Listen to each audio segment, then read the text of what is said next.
Le troisième facteur que je vais utiliser, ça va être l'espace. Alors, l'espace, si vous avez vu ma précédente vidéo sur euh, le cube, là, j'utilise pas mal l'espace. Donc, le cube, c'est ceci.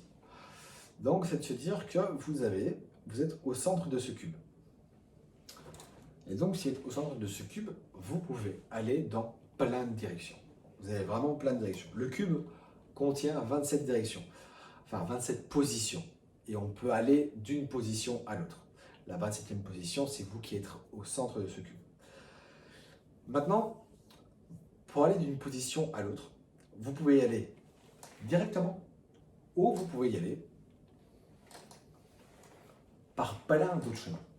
Donc, c'est dire que vous pouvez vraiment, c'est vraiment se dire, si je veux vraiment le montrer, c'est là ici j'ai une porte devant moi, donc si soit je peux aller directement vers cette porte, soit je pourrais dire que je vais prendre, je vais faire 3 tours pour y arriver, et je vais prendre 2 minutes pour y arriver, et donc c'est dire que je pourrais commencer à jouer avec l'espace pour me dire, ok, je vais prendre un certain temps pour arriver à la porte. Donc l'espace, c'est vraiment ça. Après, par rapport aux directions de l'espace, bien sûr, donc vous pouvez aller vers l'avant, vers l'arrière, vers la droite, vers la gauche, dans les diagonales. Et après, vous avez différentes hauteurs. Donc vous avez le haut, vous avez votre niveau et vous avez le bas. Donc c'est ce qui fait toutes les positions du cube.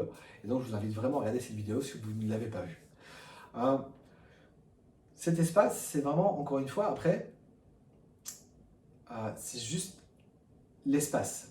Et si on n'a que l'espace, on ne peut rien faire. Donc c'est pour ça, encore une fois, il faut vraiment utiliser les autres. Alors peut-être pas forcément au même niveau. Donc vous pouvez utiliser beaucoup l'espace sans pour autant faire autre chose. Vous pourrez peut-être juste faire des déplacements. Mais même si vous faites des déplacements, il y a quand même toujours une partie du corps qui est sollicitée pour se déplacer. Même si c'est pas beaucoup, même si on ne met pas forcément d'importance dessus, il y a quelque chose. Donc ça c'est premièrement. Maintenant, après l'espace, souvent, pour aller d'une direction à l'autre, soit on dit qu'on utilise des lignes droites, soit on va utiliser vraiment des angles pour y arriver, soit on va vraiment utiliser des courbes pour y arriver. Donc soit on y va directement, soit on y va par d'autres chemins. Et ces autres chemins peuvent être quelque chose de très rectiligne ou très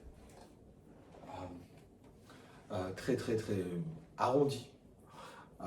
Voilà, je n'ai pas le bon mot en tête, mais c'est ça.